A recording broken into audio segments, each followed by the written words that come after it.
What terrifies you most, go directly there. Because discomfort is simply growth in wolf's clothing. An experience I lived, it's Nelson Mandela's prison cell. I'd encourage you to go, because standing in that cell, feeling the sensations will transform you at a soul level as well as heart set level. So how do we become more brave? Well, I went over to Nelson Mandela's prison cell and I stood there and I was shocked. He didn't even have a bed. He was in there for 18 years. Then I went over to the limestone quarry and I saw where Nelson Mandela spent 10 years chipping away at stone to break his spirit because they threw the stones away. And then I saw the showers where this elderly statesman would shower while the young guards would laugh at him. And then in the book I talk about a true fact where he was asked on Robben Island to dig a grave, and he got in the grave thinking he was going to die, and the prison guards urinated on him. And my point is simply this: when Nelson Mandela was released from prison after 27 years of total incarceration, he invited the prosecutor who was seeking the death penalty to dinner.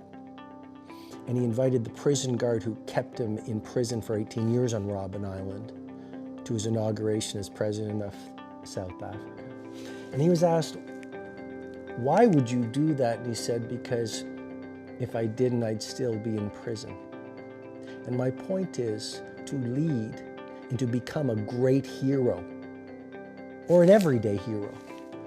The doorway is through embracing our suffering and doing difficult things. I think pleasure has been promoted too much in our society. Like, no great tight enough industry, no legendary cellist, no great athlete. You know, the great ones all understand that suffering is the price of greatness. So how do we become braver? You do the difficult things that you don't feel like doing, but you know have the payoff.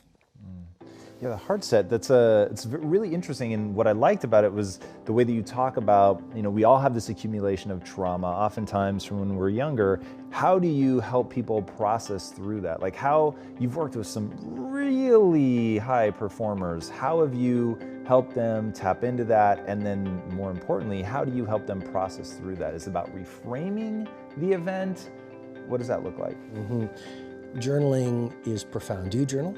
I have journaled. To say that I do journal would be a lie.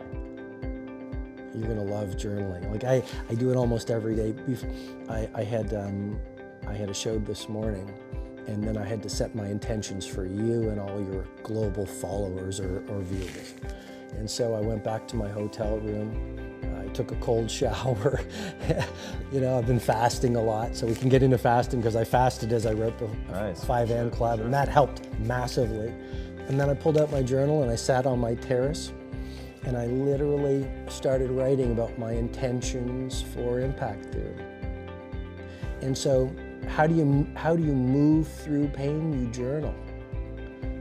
If you're going through heartbreak, we've all experienced heartbreak. What we do is often we repress it because we're not given the tools to process through it. You lose a business, people repress it. Someone has a divorce or an illness. Oh, mindset, reframe it, psychology.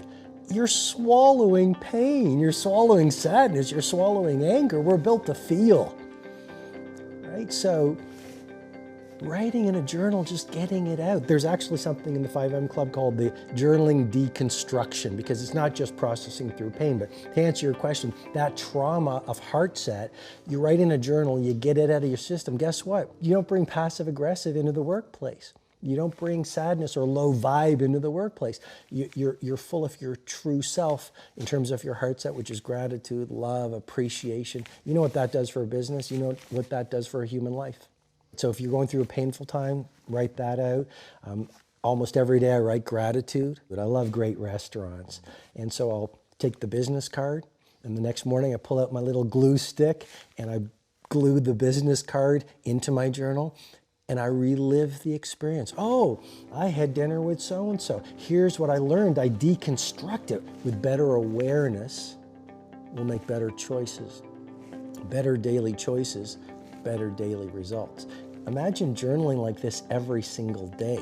You're gonna have such acute awareness about when you're at your best, what the great ones do, how to live a life, what you wanna stand for, what your core values are. You walk out in the world and you're just radiating possibility in a world where people are addicted to distraction and numbed out. You've brought up distraction before, and I know you talk a lot about it in the book. How do we, in this world where algorithms are literally being constructed to make sure that they get our attention with as much frequency as possible, how do you talk to people about eliminating that? How do you do it in your own life? How do you create that space? How much time do you allocate to that real isolation? Yeah, the brain tattoo in the book is an addiction to distraction is the death of your creative production. People's phones are costing them their fortune. So how do I do it? One of the rituals in the book is the tight bubble of total focus. It's based on Edison's Menlo Park. There's a great documentary on what he did, but essentially him and his band of co-geniuses would leave the world, go up to this hill to Menlo Park, where they could get into flow state. To give credit where it's due, Mihai Csikszentmihalyi, University of Chicago, came up with that term, flow, when we're at our absolute best doing magical things in our performance. But that only comes when we get away from the world. So you can play with your phone, or you can be monomaniacally focused on being a history maker and legendary. You don't get to do both. And so building periods of time in that tight bubble of total focus where you leave your phone in another room, where you train your team, or if you don't have a team, you just don't have any distractions.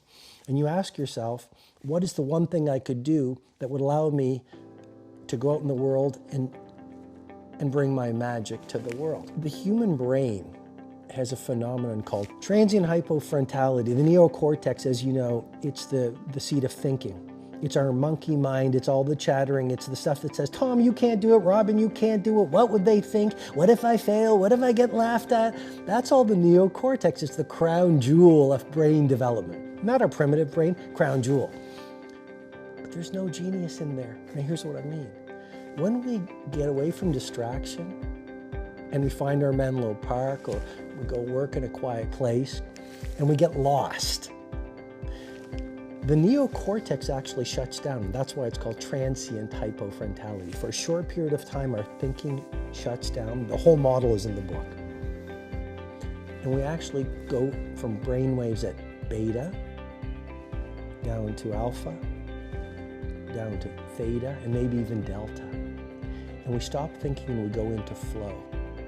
In other words, the advanced minds of the world, the great geniuses, Galileo, Da Vinci, Steve Jobs, they weren't in the neocortex. They got away from the world for bursts of time, which allowed them to access the human capability we all have to get into flow state and access insights that they went out in the world and then executed on with a world-class team, which totally changed the game.